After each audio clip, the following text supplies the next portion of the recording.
नमस्कार साथियों, सर्वा क्लासेस में सभी साथियों का हार्दिक स्वागत है।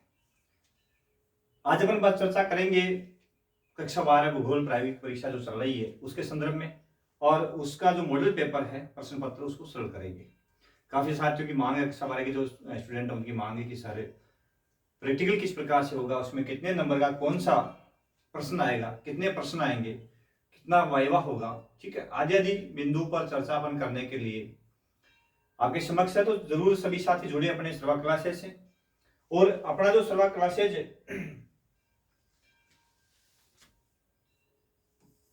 का गूगल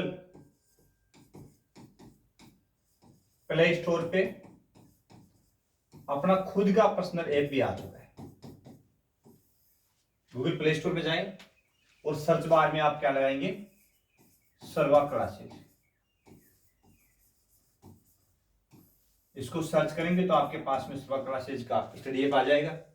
वहां से आप स्टडी ऐप डाउनलोड करें और सर्वा क्लासेज ऐप के माध्यम से आप रीड लेवल फर्स्ट और सेकंड ग्रेड और फर्स्ट ग्रेड ज्योग्राफी के जो नोट्स है वो आपको बिल्कुल आपको free of cost, test series आपको फ्री ऑफ कॉस्ट दी जा रही है। इसके अलावा काफी रिकॉर्डेड वीडियोज आपको दिए जाएंगे। तो जरूर सभी साथी जो है टेस्ट सीरीज जो डेली आपको टॉपिक वाइज मिल रही है तो वो अपने सर्वा क्लासेज ऐप के माध्यम से ले सकते हैं और काफी ज्यादा फायदा आपको हो सकता है। आप अपने आप का आंकलन भी यहाँ पे कर सकते हैं।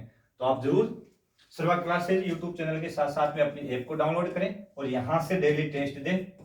डेली टेस्ट सीरीज आपके लिए इसमें है और टॉपिक वाइज है, ठीक है ना। तो टॉपिक वाइज आप टेस्ट सीरीज दें और अपनी तैयारी को बेहतर करें।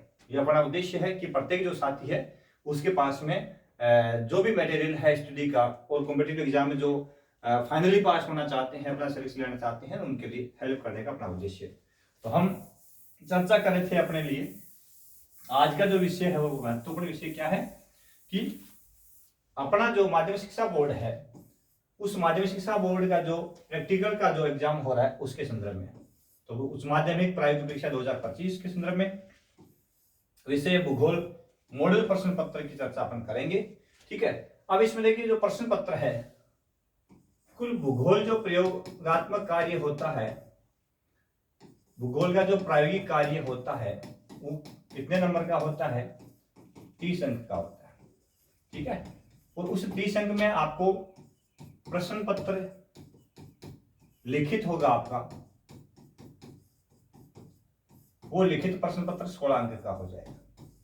ठीक है, उसके बाद में आपका जो रिकॉर्ड है, ठीक है, वर्क बुक जो आपकी है उसके आपको 10 अंक मिलेंगे और फिर आपका मौखिक होगा वो आपके 4 अंक की मौखिक हो जाएगी। इस प्रकार से 16, 10 और 4 कुल 30 अंक का आपका प्रैक्टिकल रहेगा। उसमें लिखित जो पेपर है वो 16 अंक का होगा।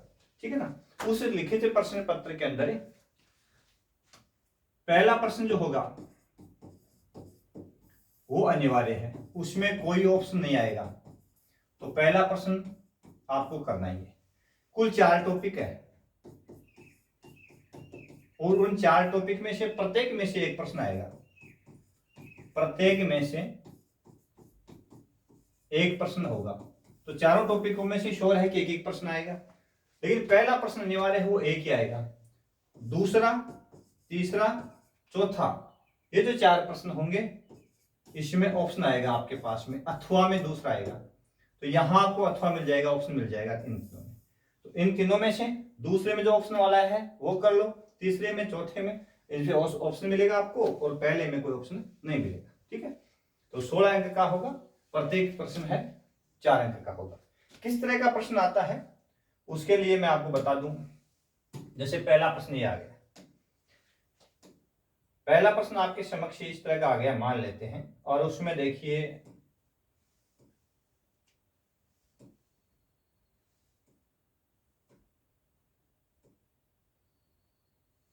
ये आ गया आपके पास में पहला प्रश्न। ठीक है, आंकड़े क्या है, आंकड़ों के द्वितीयक स्रोत कौन कौन से हैं, उनकी विस्तार से व्याख्या करें। ये पहला प्रश्न आ गया, मान लेते। ठीक है, अब इसमें सबसे पहले इसको डिफाइन करना पड़ेगा। तो आंकड़े मुख्य रूप से इसका उत्तर यहां आ गया, थोड़ा सा टाइपिंग में हुआ है। ऐसी संख्याएं होती है या ऐसी संख्याओं के रूप में आंकड़ों को व्यक्त किया जाता है जो विश्व के मापन को प्रदर्शित करती है, मापन को दिखाने के लिए, और जिसकी आधार सामग्री मात्र माप होती है। क्योंकि आंकड़े क्या है, माप ही होते हैं। वर्षा कितने सेंटीमीटर में, किसी प्रदेश में कितने लोग रहते हैं, किसी प्रदेश में साक्षरता कितनी है, किसी जंगल में किस प्रजाति के पेड़ों की दिखता है। तो ये सारे क्या है आपके पास में डाटा है या आंकड़े है, तो इनको आंकड़े कहा जाता है। मुख्य रूप से जो द्वितीयक स्रोत आंकड़ों के वो दो प्रकार के होते हैं। आंकड़ों को मुख्य रूप से आंकड़ों के जो स्रोत होते हैं वो भी दो प्रकार के होते हैं, प्राथमिक स्रोत और द्वितीयक स्रोत। ठीक है ना। तो प्राथमिक स्रोत और दूसरा हो गया द्वितीयक स्रोत। साथियों प्राथमिक और द्वितीयक दो तरह के स्रोत। अब द्वितीयक स्रोत की यहां इस प्रश्न में चर्चा की गई तो ये पुनः दो प्रकार के होते हैं। एक तो होता है इसमें प्रकाशित और एक होता है अप्रकाशित। ठीक है। अब प्रकाशित स्रोत कौन कौन से होते हैं आंकड़ों के द्वितीयक स्रोत में? प्रकाशित कौन कौन से होते हैं? तो प्रकाशित जो स्रोत है उसमें सरकारी प्रकाशन, इसमें विभिन्न मंत्रालयों और भारत सरकार के विभिन्न विभागों, राज्य सरकारों के प्रकाशन, राज्य सरकारें अपने जो भी कार्यक्रम है उनका प्रकाशन करवाती है। जिला बुलेटिन द्वितीयक सूचनाओं के प्रमुख स्रोत, जिला की जो मुख्य जिला परिषद वगैरह होती है, तो इनकी सूचनाएं जो होती है मुख्य रूप से जो प्रकाशित होती है, जिनका प्रकाशन इनकी गजट के अंदर होता हो या किसी अखबार में होता हो या किसी पत्रिका के माध्यम से होता हो, वो सारी सूचनाएं इसमें आ जाती है। फिर है दूसरा अर्ध सरकारी प्रकाशन।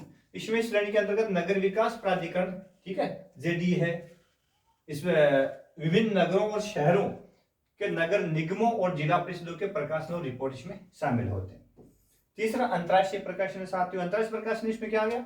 यूएनडीपी आ गया, WHO आ गया, है ना, और इसके अलावा अपना संयुक्त राष्ट्र अभिकरण आ गया, वैज्ञानिक और सांस्कृतिक संगठन यूनेस्को आ गया। इन सब के जो प्रकाशित किए गए आंकड़े होते हैं वो इसमें अंतरराष्ट्रीय प्रकाशन में शामिल हो जाते हैं। निजी प्रकाशन, ये प्रश्न अब मान लेते हैं कोई प्राइवेट संस्था अपने किसी भी प्रकार की सूचनाएं को प्रकाशित करती है। समाचार पत्र पत्रिकाएं और इलेक्ट्रॉनिक मीडिया, जिसमें अपने पास क्या आ गया, इंटरनेट के माध्यम से सारी सूचनाएं अपने मिलती है। अप्रकाशित स्रोत है, ये भी तीन प्रकार के होते हैं साथियों। वो तीन प्रकार के कौन कौन से होते हैं मुख्य रूप से? तो इसमें भी वही है, तीन प्रकार के। अप्रकाशित में सरकारी, गैर सरकारी और एक होता है अंतरराष्ट्रीय। ये तीन प्रकार के इसी में होते हैं। ठीक है ना। इसकी विस्तार से व्याख्या बुक में देख सकते हैं। मैंने पूरा लिखने का प्रयास किया लेकिन ऐसा समय नहीं मिला तो मैंने कुछ कम लिखा है। ठीक है। अब देखो आगे अगला प्रश्न। ये तो पहला जो प्रश्न मैंने दिया वो अनिवार्य है, करना ही है। मान लिया वो प्रश्न आ गया तो आपको करना ही पड़ेगा। प्रश्न नंबर 2, निम्न आंकड़ों के लिए अप्रत्यक्ष विधि से समांतर माध्य की गणना कीजिए। ठीक है। अब समांतर माध्य दे दिया अप्रत्यक्ष विधि से, तो इसकी गणना आपको करनी पड़ेगी। वर्ग दे दिया आपको 0 से 10, 10 से 20, 20 से 30, 30 से 40, 40 से 50। इसकी आवर्ती दे दी गई f, जिसको बोलेंगे अपन 4, 8, 12, 16 और 10। अब इसको सरल किस प्रकार से करना है वो हमें यहाँ पे देखना है। जैसे अपन वर्ग,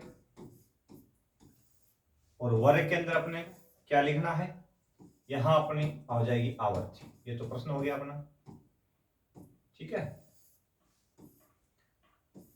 वर्ग क्या हो गया, 0 से 10, 10 से 20, 20 से 30, 30 से 40, 40 से 50। ठीक है साथियों, ये वर्ग हो गए। अब इसमें देखिए आवर्ती 4, 8, 12, 16 और 10, इसकी आवर्ती होगी। पूछा क्या है, अप्रत्यक्ष विधि से समांतर माध्य, अप्रत्यक्ष विधि। ठीक है, इसी से समांतर माध्य पूछा है। तो सूत्र क्या है, x बार बराबर है a plus sigma F D बटा एन, ये इसका सूत्र है। अब सूत्र के अकॉर्डिंग हमें क्या चाहिए, एफ डी चाहिए, सिग्मा एफ डी इसमें चाहिए, एन चाहिए, ए चाहिए। ठीक है।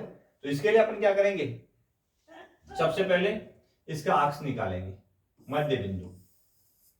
क्या निकालेंगे, अक्ष निकालेंगे। अक्ष निकालेंगे तो 0 और 10 को 10 में 2 का भाग दिया 5, 10 सॉरी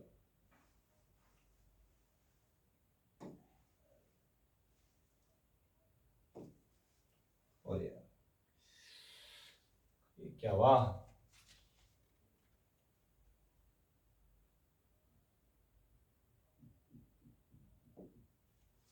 सारा इंक्लूड हो गया ना। चलो जल्दी करते हैं, दोबारा कर लेते हैं दोबारा।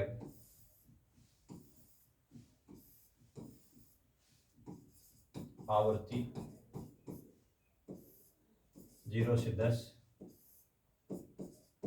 10 से 20, 20 से 30, 30 से 40, 40 से 50। आज बोर्ड थोड़ा सा क्या काफ़ी समय बंद रह गया ना, थोड़ा सा दिक्कत कर रहा है। 4, 8, 12, 16, 10।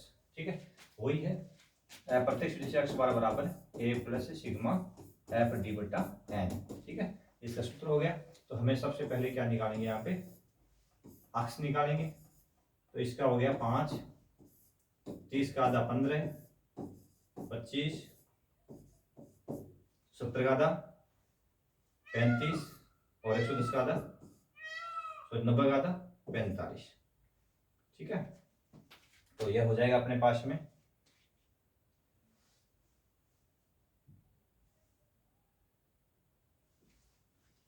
अक्ष।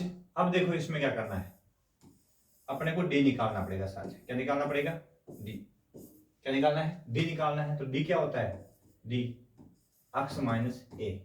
ठीक है, अब ए क्या है, ए क्या करना पड़ेगा, कोई ना कोई ए मानना पड़ेगा, इनमें से कल्पित माध्य मानना पड़ेगा। ए बराबर हमने मान लिया किसी संख्या को ले लिया 25, ए किसको मान लिया 25। तो अक्ष माइनस ए बराबर डी आ जाता है। तो 25, 5 माइनस ए, 5 माइनस 25 बराबर क्या हो गए, माइनस के 20। 15 माइनस 25 माइनस के 10, शून्य माइनस प्लस के 10 से और प्लस के 20। ठीक है, हो गया। अब इसमें देखो एफ डी करेंगे इसका, अगला बिंदु क्या जाएगा इसका, एफ डी आ जाएगा।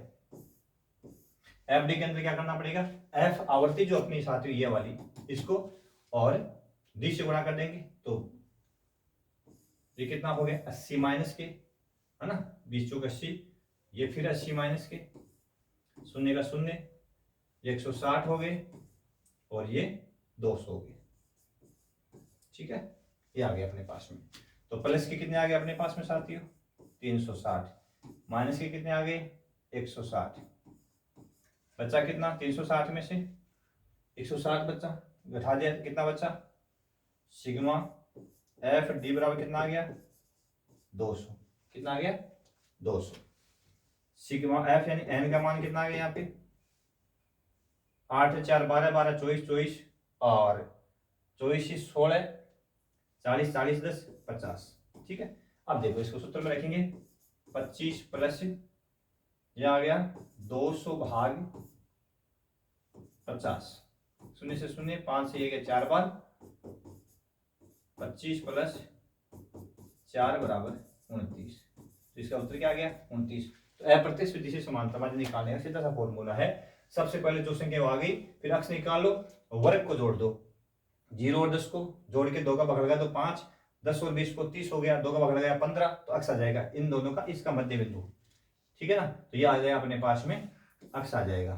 ठीक है, और उसके बाद में डी निकालो। तो डी क्या करेंगे, अक्ष में से किसी एक को कल्पित माध्य मान लेंगे, ए मान लेंगे, तो ए अक्ष माइनस ए कर देंगे, डी आ जाएगा।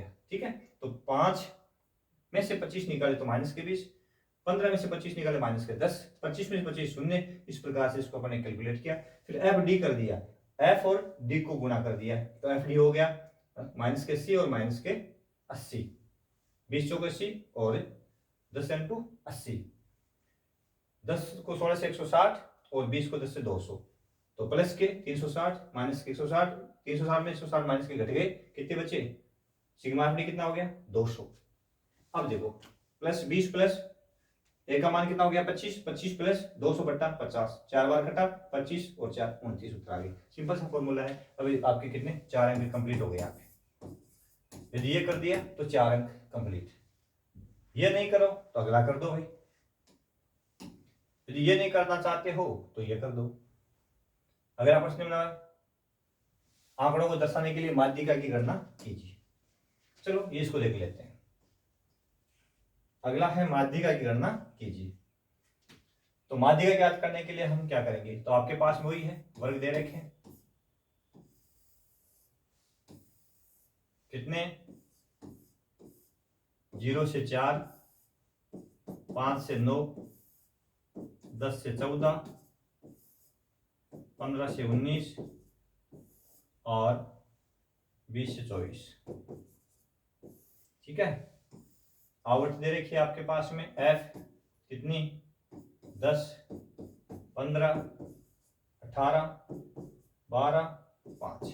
ठीक है, अब अपने को क्या याद करना है यहाँ पे साथियों, यहाँ आपको याद करनी है क्या, बहुत जल्दबाजी में कर रहा हूं, माध्यिका। तो m बराबर L प्लस आई बटा एफ कोष्टक n बटा 2 माइनस सी, ये इसका सूत्र होता है। ठीक है, इसमें L निम्न सीमा, L क्या हो जाएगी, पद की निम्न सीमा, I क्या हो जाएगा, विस्तार, पद विस्तार हो जाएगा। ठीक है, F क्या हो जाएगी, उस पद की जिस पद का माध्यिका ज्ञात करने उसकी आवर्ती हो जाएगी, n बटा 2, तो सिग्मा F बटा 2 हो जाएगा। और C क्या हो जाएगा, संचय आवर्ती, किस पद की, जिस पद का आपने को क्या निकालना है कि माध्यिका निकालना है, मान निकालना है उसके ऊपर वाले पद की संचय आवर्ती। तो सबसे पहले हमें इसमें क्या चाहिए, आपको संचय आवर्ती चाहिए, तो CF निकालनी पड़ेगी। CF निकालने के लिए क्या करेंगे, 10 को वैसा का वैसा लिख देंगे पहली संख्या, फिर इसको तिरछा जोड़ के यहाँ लिख देंगे। ठीक है ना, तो संचय आवर्ती आपके पास में आ जाएगी। जैसे यहाँ 10 आ गया, इसको जोड़ा 10 से 25 आ गया, इसको जोड़ा तो कितना हो गया 25 और 18 कितना हो जाएगा 25 और 10 35, 35 8 43 हो गया, फिर इसको जोड़ दिया अपन ने 43 तो 55 हो गया, और फिर इसको जोड़ दिया तो कितना हो जाएगा 60। इस प्रकार से अपने पास में संचय आवर्ती आ गई। ठीक है ना, और ये जो n का मान कितना आ गया यहाँ पे 60, n बटा 2 कितना हो जाएगा, n बटा 2 बराबर 60 बटा 2 बराबर 30। अब इसमें माध्यिका किस, 30वें पद का मान, माध्यिका कहां से निकालना है, 30वें पद का मान। अब इसमें 30वां पद आपको देखना कहां मिलेगा साथियों, 30वां पद आपको कहां मिलेगा, तो 30वां पद मान लेते हैं आपको 25 से 30 बड़े हैं, इसका मतलब 43 मिल जाएगा। तो यहाँ आपको 30वें पद का मान निकालना पड़ेगा, इसमें मिलेगा 30वां पद, तो C तो हो जाएगा 25, F हो जाएगा 18, L हो जाएगा यहाँ पे 10। समझ गए, जिस पद के मान जहां मिलता है उसके ऊपर वाले की C और उसकी F और उसकी L लेंगे आप। ठीक है, सरल करते हैं इसको, चलो जी सरल करेंगे, सूत्र में रखेंगे। देखो तो L का मान तो कितना आ गया साथियों, यहाँ पे L का मान कितना लिया है 10, प्लस I का मान कितना है 0 से 4, 5 से 9। अपवर्त जीव दो तरह की विधियां, एक समावेश विधि होती है तो इसमें विस्तार होता है वो 5 का ही होता है। ठीक है, और उसके बाद में आवर्ती का मान कितना आ गया 18, कोष्टक n बटा 2 कितना आ गया 30, माइनस C कितना है 25। ठीक है, 10 प्लस 5 बटा 18, कोष्टक हटाएंगे तो 5 आ जाएगा, 10 प्लस 30 में से 25 किए 5। ठीक है ना, और ये हो गया 25 बटा 18,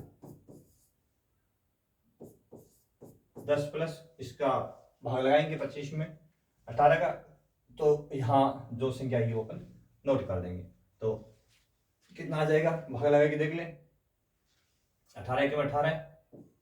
ठीक है, तो बच गए कितने 7 और 0.0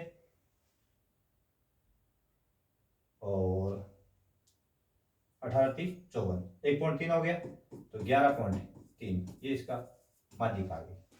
तो उत्तर क्या आ गया इसका 11.3। तो यहां से इसको कैलकुलेट इस प्रकार से अपन कर सकते हैं। यदि हो नहीं किया समांतरवादी या प्रतिस्पर्धी वाला और माध्यिका कर दी तो भी यहाँ आपका कितना पक्का हो गया भाई, 4 अंक पक्का हो गया। समझ गए, सिंपल सी बात है, कोई ज्यादा हार्ड नहीं, इजीली कर सकते हैं। चलो भाई, अब आता है अगला तीसरा प्रश्न। तो उसमें से माध्यिका कर दो चाहे समांतर माध्यिका कर दो, एक प्रश्न कर दिया तो आपका नंबर पक्का है। अब अगला प्रश्न आता है वो है वर्तारेख। अब देखो निम्न आंकड़ों को दर्शाने के लिए एक वर्तारेख की रचना, 30 रिलेशन से वर्तारेख आएगा या फिर 4 बिंदु आएंगे, उनमें से किन्हीं 2 पर आपको टिप्पणी लिखनी है मेरे साथ। ठीक है, तो वर्तारेख या कोई टिप्पणी। तो वर्तारेख याद करने के लिए हमें क्या करना पड़ेगा, सबसे पहले आपके पास में आंकड़ा दे रखे हैं कि फसल का नाम और उत्पन्न 1000 क्विंटल में, बाजरा 25,000 क्विंटल, गेहूं 20,000 क्विंटल, सरसों 18,000 क्विंटल, चावल 15,000 क्विंटल, मक्का 22,000 क्विंटल। ठीक है, अब अपने को क्या ज्ञात करना है कि इसको वर्तारिक में दिखाना है तो प्रत्येक का कोणीय मान अपने को ज्ञात करना पड़ेगा। क्या ज्ञात करना पड़ेगा? कोणीय मान। तो कोणीय मान ज्ञात करने के लिए क्या करेंगे अपन? दिया गया मान, जो मद है उस मद का दिया गया मान बटा कुल मान गुणा 360। क्योंकि वर्त के सभी कोणों में भाई एक वर्तारेख बनाना है तो वर्त के अंदर सभी कोण डिवाइड करने प्रत्येक फसल के, तो 360 से मल्टीप्लाई कर देंगे तो देखो प्रत्येक अपन निकाल पाएंगे। सबसे पहले जैसे बाजरा का कोणीय मान अपन निकालेंगे। बाजरा का कोणीय मान, इसको निकालने के लिए अपन क्या करेंगे? देखो सिंपल सा फॉर्मूला है, कोई बात है। बाजरे का मान कितना है? 25 बटा 100 इंटू 360। ठीक है, 25 100 का मतलब कुल मान कितना हो जाएगा? 25 20 45 45 और 15 हो गया अपने पास में 60 60 18 22 40 100 ही होता है। ठीक है, योग 100 हो गया। तो इसको अपन करेंगे कैलकुलेट, तो इसको काटा 4 बार, इसको काटा 4 से तो आ गया 9 चौक 36, इसका मतलब 90 डिग्री। तो पहले का मान कितना आ गया? 90 डिग्री। दूसरे का मान कितना आता है देख लेते हैं। बाजरा के बाद में क्या आ गया साथियों अपने पास में? गेहूं का कोणीय मान। अब गेहूं का कोणीय मान निकालने के लिए गेहूं का मान कितना है? 20 बटा 100 इंटू 360, शून्य से शून्य, शून्य से शून्य, बचा कितना? 36 डिग्री। ठीक है, फिर अगला अपन देखते हैं सरसों का कोणीय मान। तो सरसों का कोणीय मान ज्ञात करने के लिए कितना आ जाएगा? इसका मध्य कितना है? 18 बटा 100 इंटू 360, शून्य से शून्य। ठीक है, अब 36 को 18 से गुणा कर देंगे और उसमें कितने का भाग लगा देंगे? 10 का भाग लगा देंगे। 8 6 48, 4 और 28,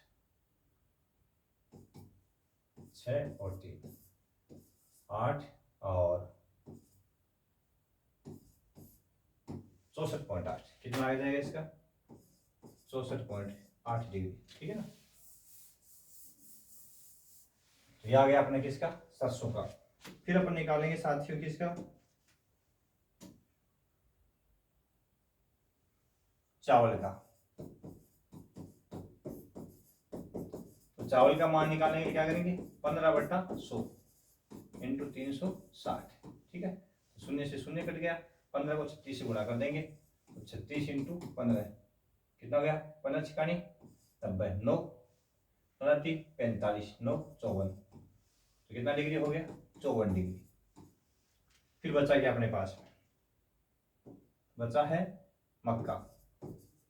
तो मक्का का मान, तो इसका निकालेंगे तो 22 बटा 100 इंटू 360, 22 को शून्य से शून्य कट गया, 36 को 22 से गुणा कर देंगे, दोनों 72, दोनों 72, 2 9 और 7, कितना हो गया? 79.2।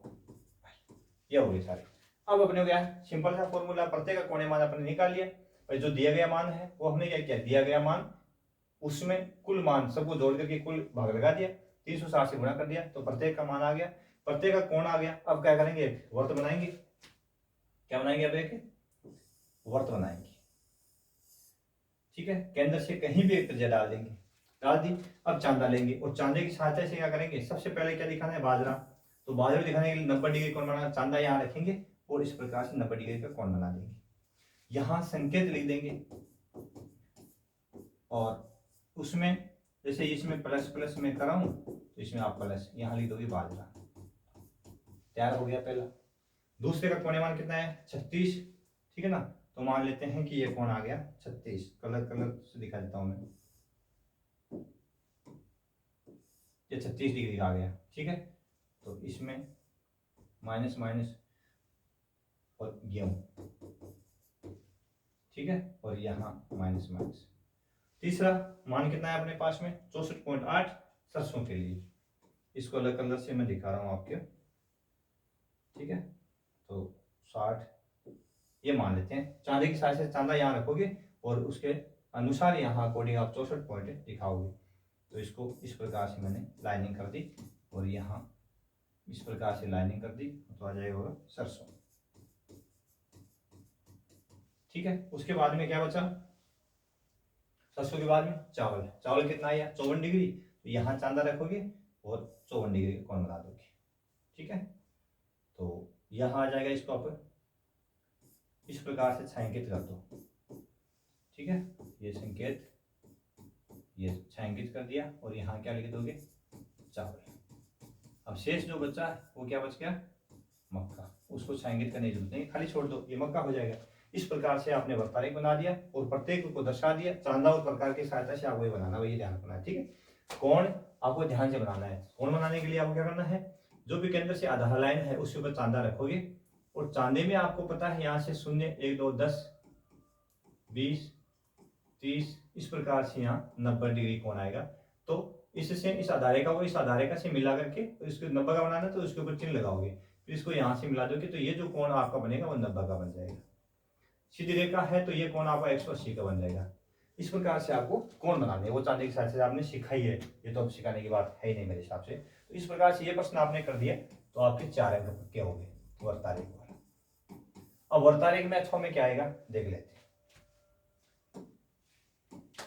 अब देखो वर्तारेख के बाद में अथवा में क्या आएगा, टिप्पणी पूछी जाएगी, साथ ही क्या पूछी जाएगी टिप्पणी। निम्न में से किन्हीं दो बिंदु पर टिप्पणी लिखो, या तो समान रेखा मानचित्र पर लिख दो, या बिंदुकित मानचित्र के गुण दोष के बारे में लिख दो, या सावधानियों के बारे में लिख दो, या विषय मानचित्र है थीमेटिक उनके बारे में लिख दो, या फिर प्रवाह रेखा उसके बारे में। तो किन्हीं दो पर टिप्पणी लिखनी होती है तो आपको, जैसे मैं समान रेखा मानचित्र के बारे में मैं टिप्पणी लिखूं तो क्या लिखूंगा, समान मान वाले स्तंभों को मिलाने वाली रेखाओं को समान रेखाएं कहा जाता है। इन रेखाओं के द्वारा खींचा गया मानचित्र समान रेखा मानचित्र कहलाता है। आवश्यकता क्या है इसके अंदर, आधार रेखा आपके पास में मानचित्र होना चाहिए भाई, जो भी जैसे भारत में दिखाना तो भारत का लाइनिंग किया हुआ मानचित्र होना चाहिए आपके पास में। वायुदाब वर्षा तापमान दिखाना है तो इनके आंकड़े आपके पास में उपलब्ध होने चाहिए। मानों का अंतराल बराबर रखना है, जैसे 5 10 15 20 के अंतराल से मान रखने, समान रेखाएं डालनी है आपको, है ना। और जैसे 5 10 15 के अंतराल से आपको समान रेखाएं डालनी है। मान रेखाओं के बीच में लिखा जाता है मान, जैसे समान रेखा आपने ये डाली है तो बीच में कहीं से भी इसको तोड़ करके और यहाँ जैसे 10 डिग्री सेंटीग्रेड आ गया, ये बीच में मान इस प्रकार से इसमें दर्शा जाता है, ये ध्यान रखने की बात है। फिर दूसरा कौन सा बिंदुकित मानचित्र है, तो बिंदुकित मानचित्र क्या है, तो बिंदुकित मानचित्र के द्वारा अपन क्या दिखाएंगे, जनसंख्या जानवर फसल आदि के आंकड़ों को दर्शाने के लिए ये बिंदुकित मानचित्र बनाए जाते हैं, चाहे जनसंख्या घनत्व को दर्शा दिया जाता हो, जनसंख्या वितरण को दर्शा दिया जाता हो, तो इसके माध्यम से ये संभव है। जानवरों की संख्या दिखा जाती है, फसल वितरण दिखा दिया जाता है, ठीक है ना। आवश्यकता क्या है बिंदुकित में, दिया गया मानचित्र हो उसके निश्चित सीमांकन सही तो होना चाहिए, ठीक है ना, और चुने गए क्षेत्र के आपके पास में आंकड़े हो, जनसंख्या दिखा रहे हो तो आपके पास जनसंख्या आंकड़े होने चाहिए, फसल उत्पादन दिखा रहे हो तो फसल उत्पादन के आंकड़े आपके पास होने चाहिए, ठीक है ना। तो आप बिंदुकित मानचित्र के माध्यम से उसको आसानी से दिखा सकते हैं। निश्चित मापने हो जिसके अनुसार आप मानचित्र बना रहे उसकी मापने के अकॉर्डिंग बनाना पड़ेगा, और प्रदेश का भूआकृतिक मानचित्र होना बहुत जरूरी है, ठीक है ना। भूआकृतिक मानचित्र जैसे पर्वत पठार मैदान, पर्वत पठार मैदान का आपको पता होना जरूरी है। जनसंख्या वितरण दर्शा रहे हो तो पहाड़ों पर, जैसे पहाड़ है यहाँ पे अधिक लोग दिखा देते, यहाँ तो लोग बहुत कम मिलेंगे। मैदान में आपने जहाँ मैदान है वो कम लोग दिखा दिए, ये तो गलत हो जाएगा ना। तो आपको भूआकृतिक मानचित्र भी आपके पास में होना चाहिए। तो ये सावधानी रखने की बातें हैं। 2 पर टिप्पणी लिख दी तो आपका या तो वर्तारेख कर दिया तो 4 अंक पक्के, वर्तारेख नहीं किया और ये कर दिया कि 2 पर टिप्पणी तो 4 अंक पक्के। इस प्रकार से 4 अंक पक्के आपने यहाँ पर लिए, ठीक है। उसके बाद में अगला चौथा प्रश्न आ गया,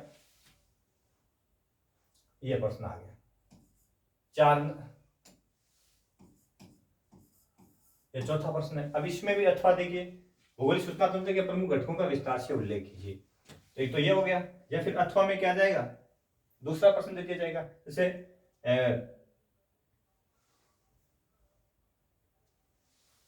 पहला तो ये आ गया 4 नंबर का प्रश्न है और चौथे स्थान का प्रश्न भी हो गया। तो भूगोलिक सूचना तंत्र के प्रमुख घटक कौन कौन से हैं, तो इसमें इसके प्रमुख घटक कौन कौन से होते हैं, जैसे हार्डवेयर सॉफ्टवेयर, ठीक है ना, और इसके अलावा आंकड़े, इसके अलावा लोग, इसके अलावा प्रक्रिया, ये 5 घटक है किसके, भूगोलिक सूचना तंत्र GIS के। 5 घटक है। कौन कौन से? भौगोलिक स्वतंत्र के घटक कौन कौन से होंगे साथियों? हार्डवेयर, सॉफ्टवेयर, आंकड़े और लॉग और प्रक्रिया। ठीक है ना। अब हार्डवेयर में मॉनिटर है, सीपीयू है, इनपुट डिवाइस, आउटपुट डिवाइस है, ये शामिल हो जाती है सारी, है ना। इसके अलावा सॉफ्टवेयर के अंदर विभिन्न मॉड्यूल होते हैं, जैसे आंकड़ा प्रविष्टि मॉड्यूल होता है, किसी प्रकार की गणना का मॉड्यूल होता है। जो भी सॉफ्टवेयर होते हैं जिसके तहत ही कंप्यूटर काम करता है, वरना तो अपने पास में जो हार्डवेयर है वो एक मशीन मात्र किसी काम की नहीं है जब तक उसमें सॉफ्टवेयर नहीं है ना। तो निम्न मॉड्यूल भौगोलिक सूचना तंत्र की प्राथमिक आवश्यकता है, क्योंकि बिना मॉड्यूल के तो डाटाओं का कलेक्शन करना, उसका वर्गीकरण करना, उसका क्लासिफिकेशन करना संभव ही नहीं है। तो ये सारा लिखा हुआ है बुक के अंदर, वहां से आप याद कर सकते हैं, नोट कर सकते हैं। ठीक है। आंकड़ा की प्रविष्टि मॉड्यूल, संबंध, अनुरक्षण, विश्लेषण आदि के मॉड्यूल है, उसकी आवश्यकता होती है। रूपांतर से संबंधित आंकड़ों के प्रदर्शन और बहिर्वेशी सॉफ्टवेयर ये आपके पास में होने चाहिए। फिर आंकड़े क्या है? भौगोलिक सूचना तंत्र की रीढ़ माने जाते हैं, क्योंकि जब तक डाटा आपके पास में नहीं, कोई भौगोलिक सूचना किसी काम की नहीं है। सूचना बनेगी कहां से? भाई आंकड़े हो तभी तो बनेगी। इसके अलावा लोग अभियंता, पर्यावरणीय वैज्ञानिक है, नीति निर्माता है, मॉनिटरिंग करने वाले लोग हैं, ये सब लोग डाटाओं का कलेक्शन करते हैं, वितरण करते हैं, क्लासिफिकेशन करते हैं और प्रसारण करते हैं। तो ये काम करने वाले लोग भी तो होने चाहिए आपके पास में। ठीक है। उसके बाद में प्रक्रिया, जिस परिषद के तहत ये आंकड़े कलेक्शन किए जाते हैं, तैयार किए जाते हैं, वो सारे प्रक्रिया इसमें शामिल होती है। तो 5 घटक हो गए किसके? भौगोलिक सूचना तंत्र के। तो ये प्रश्न इस प्रकार से आपने लिख दिया तो आपके 4 अंक यहाँ कंप्लीट हो जाएंगे। ठीक है। बेसिक से मैंने आपको बताया है, फॉर्मूला इस प्रकार से आप लिख सकते हैं, बाकी बुक में पूरा उत्तर दे रखा है, वहां से आप तैयार कर सकते हैं। ठीक है। मैं बता रहा हूँ किस तरह से प्रश्न किया जा सकता है। इसमें अथवा में यहाँ नहीं लिखा है, इसमें अथवा में आ सकता है।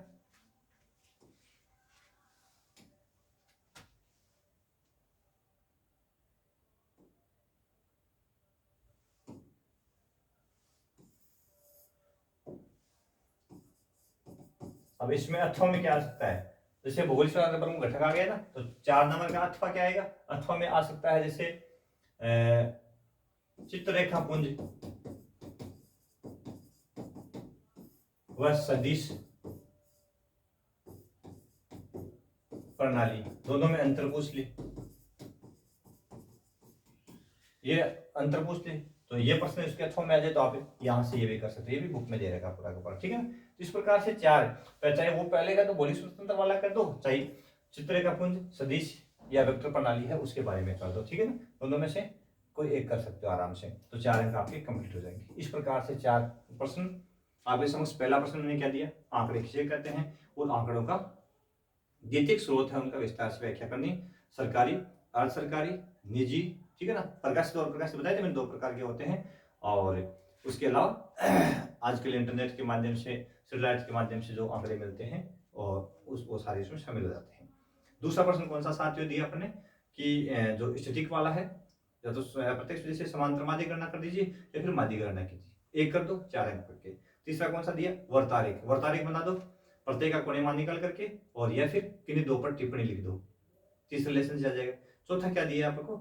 या तो भौगोलिक सूचना तंत्र जो जीआईएस है उसके प्रमुख घटक कौन कौन से है, तो 5 घटक की चर्चा आपने की, उनके बारे में एक्सप्लेन कर दो, या फिर चित्ररेखा पुंज है, सदिश है, वेक्टर प्रणाली है, उसके बारे में आप एक्सप्लेन कर दो। तो यहाँ से आपके 4 अंक पक्के हो जाएंगे। इस प्रकार से हम आसानी से अपना जो 16 अंक का भाग है उसको आप कंप्लीट कर सकते हैं। यानी अपने चारों कर दिए ना, सुंदर सुंदर काम करना है, चारों आपने कर दिए तो आपके 16 अंक पक्के हो जाएंगे। और अभिलेख आपने बहुत अच्छा बना दिया, अभिलेख वर्क को बहुत अच्छी बना दी, तो 10 अंक आपके यहाँ पक्के हो जाएंगे। जो एक्सटर्नल एग्जामिनर आपका आएगा उसको मौखिक के अंदर, मौखिक में आपने बहुत शानदार उत्तर दे दिए, जो प्रश्न पूछे सभी के उत्तर दे दिए, तो 4 अंक यहाँ आपके पक्के हो जाएंगे। तो कुल मिलाकर के आपके 30 अंक प्रैक्टिकली भूगोल के कंप्लीट हो गए, दिक्कत ही नहीं है। 14 नंबर आपके 17 अंक चले जाएंगे, बचा कितना शेष? 56 अंक का फाइनल पेपर होगा, तो 56 अंक की आप सिलेबस से अकॉर्डिंग ब्लूप्रिंट बोर्ड का है उसके अकॉर्डिंग तैयारी कीजिए, आपके 56 अंक आ जाएंगे। तो आपके पास चांस है कि भूगोल में आप 100 में से 100 अंक प्राप्त कर सकते हैं। करना आपको है साथियों। तो बहुत बहुत धन्यवाद अपने सर्वा क्लास से जुड़ने के लिए। एक बार पुनः कह देता हूं कि सर्वा क्लासेज के नाम से अपना ऐप है, प्ले स्टोर पे, ठीक है ना। यहां से ऐप डाउनलोड करें, फ्री टेस्ट, डेली टेस्ट आपको मिल रहा है, फ्री टेस्ट ज्वाइन करें रीट के लिए, L1 L2 के लिए, और ज्योग्राफी वाले विशेषकर फर्स्ट ग्रेड के जो साथी तैयारी करें वो फ्री टेस्ट विशेष रूप से NCERT जो सिलेबस है उसके टेस्ट डाल रहा हूँ, बहुत ही शानदार तरीके से डाल रहा हूँ, तो यहाँ से फ्री टेस्ट आप ज्वाइन कर सकते हैं।